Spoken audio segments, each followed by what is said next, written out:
Before we begin, this isn't a guide to help new riders learn technique. This is more my experience of when I first learned to ride. Not saying you won't learn something if you're a new rider, just that there's a lot of good videos about technique on YouTube, and, well, this isn't one of them. Anyway, this is learning how to ride a motorcycle.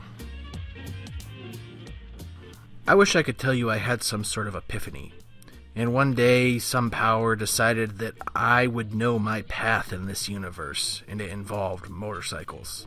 It didn't really happen that way. I was sitting on my couch one day watching TV when I thought to myself, I should get a motorcycle. First problem first, I knew nothing about motorcycle riding. Second problem second, it was the middle of winter. So I used my second problem to help mitigate the first. I looked up as many articles as I could, I watched YouTube videos, I talked to other riders, and I stared at photos of bikes I might like or thought were interesting. In Pennsylvania, the permit test for an already licensed driver was about 30 questions.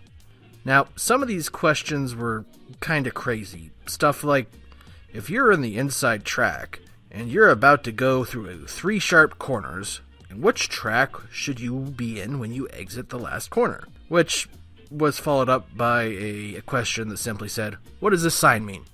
For those of you who don't know, motorcyclists split a standard lane into 3 tracks, an inside, a middle, and an outside.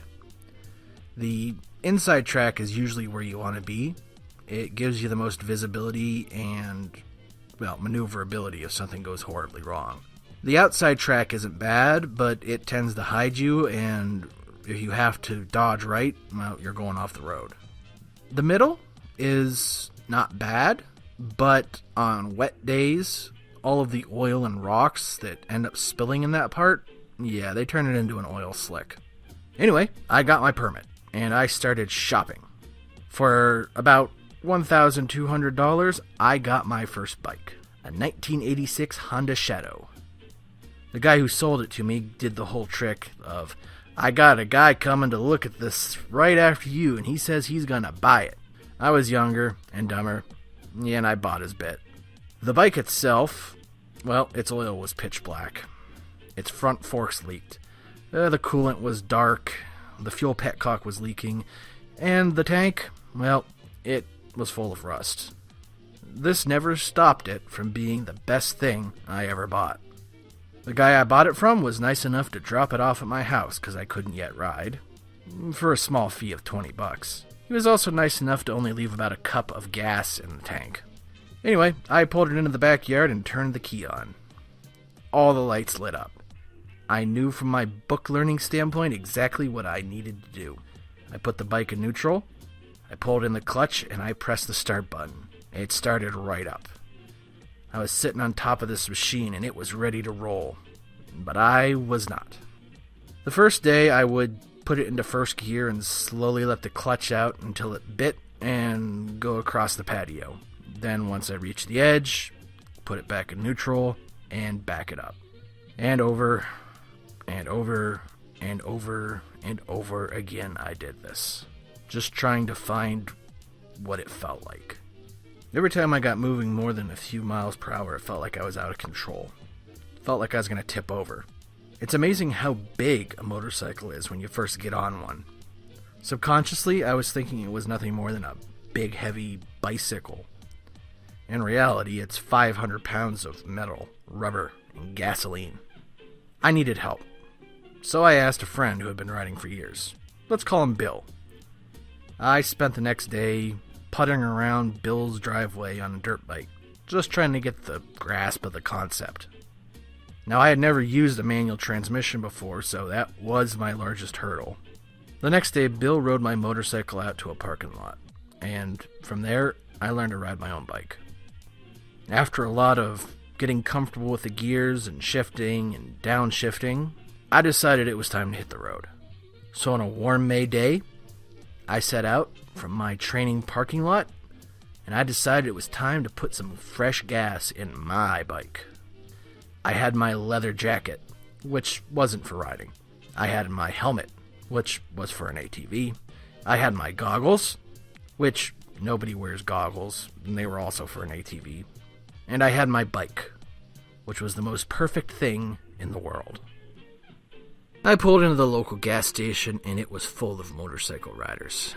More bikes than I ever remember seeing, and I was one of them. I felt cool. I pulled up to a gas pump, and I pumped my gas and didn't spill a drop.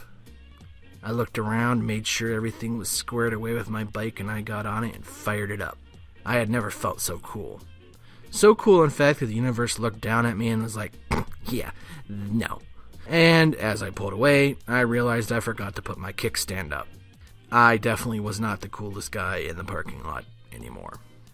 I kept at it, and a few months later, I got my license, doing the motorcycle safety course, which I highly recommend. Of course, at some point I had to take the trip down to my parents' house to surprise them. I was actually thinking they might be angry, but they were actually pretty okay with it. Of course, all my mechanical problems were fixed, and before long, I was on the road as much as I could. Every moderately acceptable day, I was going somewhere. I hated to drive, but I loved to ride. Out there on two wheels, you aren't just going down the road, you're flying. You aren't looking at the environment, you're a part of it. You can feel the subtle temperature differences in the road as you go from shade to sun. Changes in wind, smells, and sights that you would otherwise not even notice. The roads I had traveled 1,000,000 times before became alive, became new. When traveling at speed, you can't hear anything other than the wind. There's no cell phone, no music. There's a peace in this little world you exist in, and nothing outside of that world really matters. The only thing I personally have to worry about at that exact moment is my turn, my speed, my gear, my clutch, my brake. Everything is in the immediate. This machine I was on was an extension of my body. And together, we were going someplace. It didn't really matter where.